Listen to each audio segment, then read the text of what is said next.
Right now, he's joining us by phone. Hello, Troy. Hey, how are you guys? Well, we're missing you second month in a row. What's the deal? Well, I'm sorry about that, but you know, pro-life work sometimes take you all over the country, and I'm in Dubuque, Iowa today. Well, real quick, Troy, give us a little update on what happened with Tiller. We know that he dodged another bullet.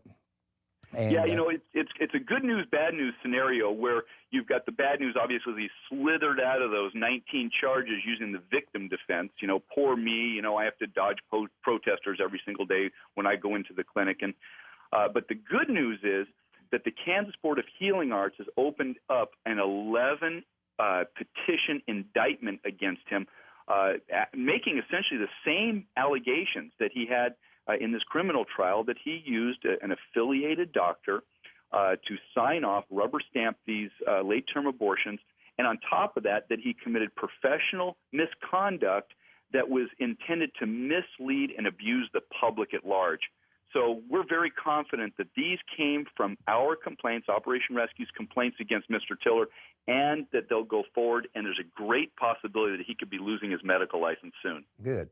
Well, listen, on the trial that he just skated on, it seemed like to me, just from what I heard from long distance, and I haven't talked to you about this, but pro-lifers were specifically excluded from that jury pool.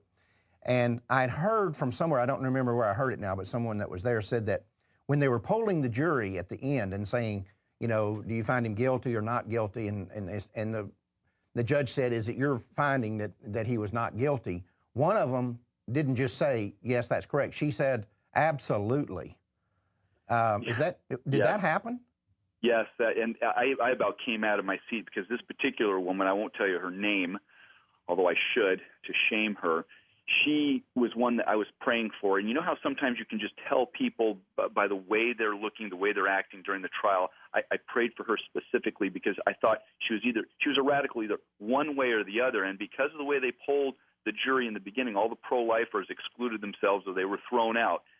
This woman here, I particularly felt led to pray for. When she said, is this your decision, the not guilty decision? She says, oh, absolutely.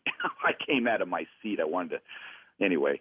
Yeah, it was really shameful. And again, I think that he played the victim card. The defense, it wasn't about a matter of law, but poor George Tiller. You know, he has to endure all these protesters every day. He had to endure bodyguards. Someone tried to shoot him.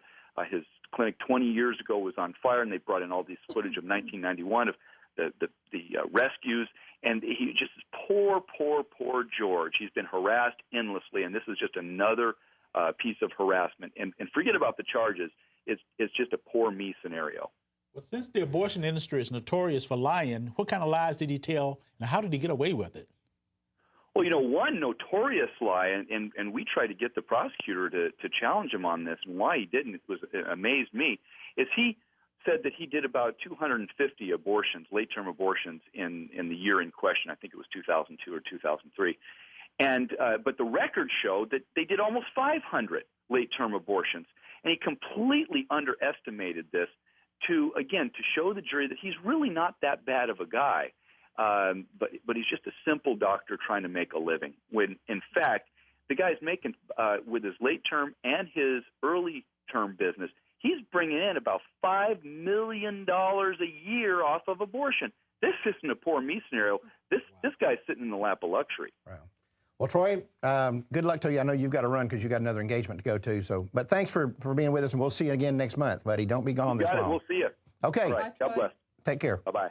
How does the poor me work for him and not anybody else? Well, I mean, the guy has some sort of Svengali-like influence over the state of Kansas, and again, I've said it before, and you know, you don't want to pick on other places. I mean, obviously, we know we've got plenty of problems with this issue right here in Texas. Some of the things that's gone on lately, but I've never seen a more politically corrupt area than Kansas. Mm-hmm. You know, you think about political corruption, you think about places like New Orleans and Chicago. I've never seen things as corrupt as Kansas. Their judiciary, the way you can appoint judges, it's all political, their media. I mean, we saw this with talking about Phil Klein and when he was Right. bringing the charges against Planned Parenthood and Tiller, and how corrupt it was and how he couldn't get things done that he needed done as the Attorney General and then as a district attorney. And you know what's weird is you think about Kansas, you think about middle America, heartland state, you know, right in the Midwest part of the country, and you meet people from Kansas and they're good, hardworking, you know, honest, decent people. How did their government get this far out of control? It's pretty amazing.